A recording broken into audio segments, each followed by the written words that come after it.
ಭಟ್ಕಳ ಚಿಪ್ಪಿಕಲ್ಲು ಹಿಡಿಯಲು ಹೋಗಿ ನಡೆದಂತ ದುರಂತ ಪ್ರಕರಣ. ಕಪ್ಪೆ ಚಿಪ್ಪು ತೆಗೆಯಲು ನದಿಗೆ ಇಳಿದಿದ್ದಂತ ಒಂದೇ ಕುಟುಂಬದ 13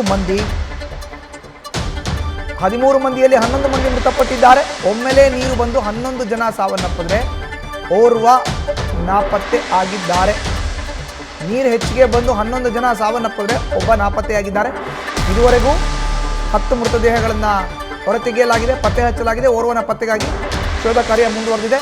ನಾಪತ್ತೆಯಾದಂಥ ಮಾದೇವ್ ಜಟಪ್ಪ ನಾಯಕನಿಗಾಗಿ ಶೋಧ ಕಾರ್ಯ ಮುಂದುವರೆದಿದೆ. ಅಗ್ನಿಶಾಮಕ ದಳದ ಸಿಬ್ಬಂದಿ ಪೊಲೀಸರಿಂದ ಮುಂದುವರೆದಿದೆ ಶೋಧ.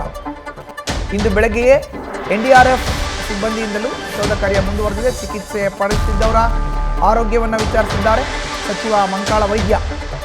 ಜಿಲ್ಲಾ ಉಸ್ತುವಾರಿ ಸಚಿವರು ಮಣಿಪಾಲ್ ಆಸ್ಪತ್ರೆಗೆ ಭೇಟಿ ನೀಡಿ ಆರೋಗ್ಯ ವಿಚಾರಿಸಿದ್ದಾರೆ ಸಚಿವರು. ನಾಗರತ್ನ ಮಾದೇವಿ ನಾಯಕ್ ಬದುಕುಳಿದಿದ್ದು ಚಿಕಿತ್ಸೆಯನ್ನು ಅವ್ರಿಗೆ ನೀಡಲಾಗ್ತಾ ಇದೆ. ಇದು ಆಗಿರೋ ಅಂಥ ಘಟನೆ ಭಟ್ಕಳದಲ್ಲಿ, ಉತ್ತರ ಕನ್ನಡ ಜಿಲ್ಲೆಯ ಭಟ್ಕಳ. ಚಿಪ್ಪಿಕಲ್ಲು ಆರಸಕ್ಕೆ ಹೋಗಿ ಒಂದೇ ಕುಟುಂಬದ 11 ಮಂದಿ ಮೃತಪಟ್ಟಿದ್ದಾರೆ. ಮಾಹಿತಿ ನೀಡ್ತಾರೆ ನಮ್ಮ ಪ್ರತಿನಿಧಿ ಸಂದೀಪ್. ದೂರವಾಣಿ ಸಂಪರ್ಕಕ್ಕೆ ಸಿಕ್ಕಿದ್ದಾರೆ. ಸಂದೀಪ್, ಈಗ 11 ಮಂದಿಯ ಪೈಕಿ 10 ಮಂದಿಯ ಮೃತದೇಹ ಪತ್ತೆಯಾಗಿದೆ, ಓರ್ವನ ಮೃತದೇಹ ಪತ್ತೆ ಆಗಬೇಕಾಗಿದೆ.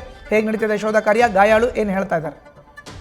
ಹೌದು ಮಧುಸೂದನ್, ಏನು ಭಟ್ಕಳದಲ್ಲಿ ನಡೆದಂತಹ ದುರಂತ ಪ್ರಕರಣದಲ್ಲಿ ಸಾವಿನ ಸಂಖ್ಯೆ ಈಗ 11ಕ್ಕೆ ಏರಿಕೆ ಆಗಿರತಕ್ಕಂಥದ್ದು. 11 ಮೃತದೇಹಗಳು ಪತ್ತೆಯಾಗಿರತಕ್ಕಂಥದ್ದು. ನಿನ್ನೆ ಏನು ಭಟ್ಕಳ ತಾಲೂಕಿನ ಏನು ಶಿರಾಲಿ ಭಾಗದ ತಟ್ಟೆ ಹಾಕಲು ಅಂತ ಈ ಕಡಲ ತೀರ ಮತ್ತು ವೆಂಕಟಾಪುರ ನದಿ ಸೇರುವಂತಹ ಪ್ರದೇಶ, ಇಲ್ಲಿ ಏನು ದುರಂತ ನಡೆದಿತ್ತು. ಕಪ್ಪೆ ಚಿಪ್ಪನ್ನ ಅಂದ್ರೆ ಚಿಪ್ಪಿಕಲ್ ಅಂತ, ಇದು ಏನು ಕಡಲ ತೀರದಲ್ಲಿ ಅಂದ್ರೆ ಕರಾವಳಿ ಭಾಗದಲ್ಲಿ ಒಂದು ಆಹಾರ ಪದಾರ್ಥ, ಇದನ್ನು ತೆಗೆಯಲು ಹೋದಂತಹ 13 ಜನ ಕುಟುಂಬಸ್ಥರು ನೀರು ಪಾಲಾಗಿದ್ರು. ಅದರಲ್ಲಿ 2 ರಕ್ಷಣೆಗೊಳಗಾಗಿ ಇವಾಗ ಏನು ಉಡುಪಿಯ ಖಾಸಗಿ ಆಸ್ಪತ್ರೆಯಲ್ಲಿ ಏನು ಚಿಕಿತ್ಸೆಯನ್ನು ಪಡೆದಿರತಕ್ಕಂಥದ್ದು. ಇನ್ನು 11 ಜನ ನೀರು ಪಾಲಾಗಿದ್ರು. ಅದರಲ್ಲಿ 8 ಮೃತದೇಹಗಳು ತಕ್ಷಣ ಪತ್ತೆಯಾಗಿತ್ತು. ಇನ್ನು 3 ಮೃತದೇಹಗಳಿಗಾಗಿ ಏನು ಶೋಧ ಕಾರ್ಯ ನಡೆದಿತ್ತು. ನಿನ್ನೆನೇ 2 ಮೃತದೇಹಗಳು ಸಿಕ್ಕಿರತಕ್ಕಂಥದ್ದು. ಇವತ್ತು ಬೆಳಗ್ಗೆಯಿಂದ NDRF ಸಿಬ್ಬಂದಿಗಳು ನಾಪತ್ತೆಯಾದಂತಹ ಏನು ಮಾದೇವ್ ಜಟಪ್ಪ ನಾಯಕ್ ಅಂತ ಅವರ ಏನು ಮೃತದೇಹಕ್ಕಾಗಿ ಏನು ಶೋಧ ಕಾರ್ಯವನ್ನು ಬೆಳಗ್ಗೆಯನ್ನು ಪ್ರಾರಂಭಿಸಿದ ವೇಳೆ ಈ ಮೃತದೇಹ ಪತ್ತೆ ಆಗಿರತಕ್ಕಂಥದ್ದು. ಒಟ್ಟು ಸಾವಿನ ಸಂಖ್ಯೆ 11ಕ್ಕೆ ಏರಿಕೆಯಾಗಿರ್ತಕ್ಕಂಥದ್ದು. ಏನು ತಕ್ಷಣ ಏನು ನಿನ್ನೆ ರಾತ್ರಿಯ ವೇಳೆಗೆ NDRF ಸಿಬ್ಬಂದಿಗಳು ಬಂದಿದ್ದು. ಇವತ್ತು ಬೆಳಗ್ಗೆಯಿಂದ ನದಿಯಲ್ಲಿ ಏನು ಕಟ್ಟೆ ಹಾಕಲು ಪ್ರದೇಶದ ಸುತ್ತಮುತ್ತ ಏನು ಪರಿಶೀಲನೆ ಮಾಡಿದಂತಹ ಸಂದರ್ಭದಲ್ಲಿ ಮೃತದೇಹ ಪತ್ತೆಯಾಗಿರ್ತಕ್ಕಂಥದ್ದು. ಈಗ ಏನು ಏನು ಪತ್ತೆಯಾದಂತಹ ಶವವನ್ನು ಭಟ್ಕಳ ತಾಲೂಕು ಆಸ್ಪತ್ರೆಗೆ ರವಾನೆ ಮಾಡಿದ್ದಾರೆ. ಮತ್ತೆ ಸಾಕಷ್ಟು ಸಂಖ್ಯೆಯಲ್ಲಿ ಜನರು ಸೇರಿದ್ದಾರೆ. ಯಾಕಂದ್ರೆ 11 ಜನ, ಒಂದೇ ಕುಟುಂಬದ 11 ಜನ ಮೃತಪಟ್ಟಿರತಕ್ಕಂಥದ್ದು. ಅವರ ಏನು ಗುರುತು ಸಹ ಈಗ ಪತ್ತೆಯಾಗಿರತಕ್ಕಂಥದ್ದು. ಅವರೆಲ್ಲ ಈಗ ಏನು ಸಾಕಷ್ಟು ಕುಟುಂಬಸ್ಥರು ಬಂದು ಏನು ಕಣ್ಣೀರನ್ನ ಹಾಕ್ತಾ ಇದ್ದಾರೆ.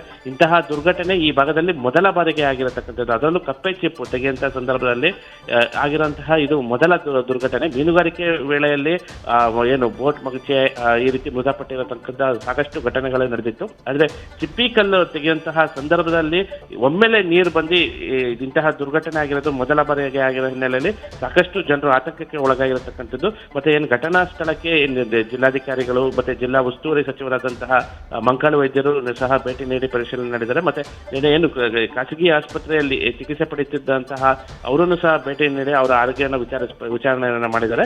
ಇವತ್ತು ಏನು ಮೃತದೇಹಗಳ ಮರಣೋತ್ತರ ಪರೀಕ್ಷೆ ನಡೆಸಿ ನಂತರ ಕುಟುಂಬಸ್ಥರಿಗೆ ಏನು ಕೊಡ್ತಾರೆ. ಅದಾದ ನಂತರ ಏನು ಅಂತಿಮ ಸಂಸ್ಕಾರ ನಡೆಯುತ್ತೆ ಅನ್ನೋ ಮಾಹಿತಿ ಲಭ್ಯ ಆಗಿರತಕ್ಕಂಥದ್ದು. ಮಧುಸೂದನ್, ಧನ್ಯವಾದ ಸಂದೀಪ್ ನಿಮ್ಮ ಮಾಹಿತಿಗೆ.